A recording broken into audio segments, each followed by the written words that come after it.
పెసరట్టు అందరికీ తెలిసిన రెసిపీయే, కానీ నేను చెప్పినట్టు ఫాలో అయ్యి చేస్తే ఆ బ్యాటర్తో క్రిస్పీగా చేసుకోవచ్చు, సాఫ్ట్గాను చేసుకోవచ్చు పెసరట్లు.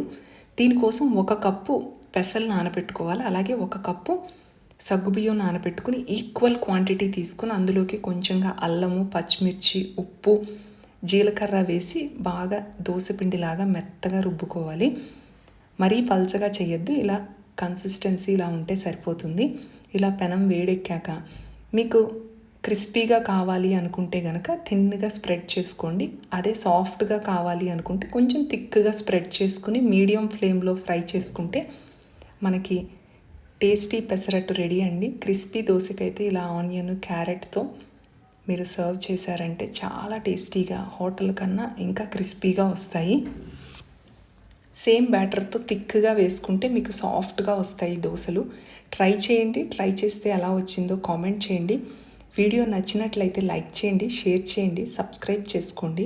నెక్స్ట్ టైం ఇలాగే ఇంకొక క్విక్ అండ్ సింపుల్ రెసిపీతో మళ్ళీ కలుద్దాం. Thank you.